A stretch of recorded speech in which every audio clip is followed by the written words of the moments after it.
বাংলাদেশের মানুষ এই যে অংশগ্রহণমূলক যে একটা অবস্থা আপনি দেখতে পাচ্ছেন, আমার মনে হয় যে এই অংশগ্রহণই আসলে বলে দেয় যে আওয়ামীবিহীন এই ঈদটা সবার কাছে কেমন লাগছে।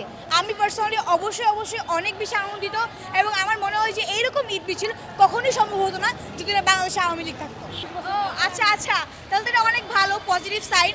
কারণ মানে রাষ্ট্রপতি আপনি জানেন যে যিনি আছেন তাদেরকে আমি চাই না, অবশ্যই চাই যে সাংবিধানিক উপায়ে অভিশংসন করা হোক।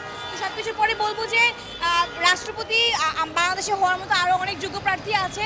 অবশ্যই এই ফ্যাসিস্ট সরকারের দোসর যিনি ছিলেন, যিনি গিরগিটির মতো রং পাল্টাচ্ছেন, তাকে যেন অভিশংসনের মাধ্যমে এই রাষ্ট্রপতি পদ থেকে অপসারণ করা হয়। আমরা এখনো পর্যন্ত সব কিছু পজিটিভ পরিবর্তন দেখেছি, তবে ঈদ যাত্রার এই যে যাত্রাটা সেটা একটু কষ্টদায়ক ছিল। সেটার প্রতি হয়তো বা আমাদের সড়ক ও সেতুমন্ত্রীর যে নজর থাকা উচিত ছিল সে নজরটা নাই, আমরা দেখতে পাইনি।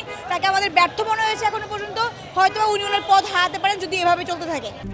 RICL TMX, যুগের পর যুগ স্থাপনা থাকে মজবুত। আসলে এখনো বললাম যে যা কিছু অস্বাভাবিক মনে হচ্ছে সেগুলো বললাম। আমাদের মনে হচ্ছে এবার ঈদ যাত্রাটা গতবারের মতো তো সাবলীল এবং সুন্দর ছিল না, অনেক বেশি ভাড়া আদায় করা হয়েছে এবং দুর্ঘটনা অনেক ঘটেছে।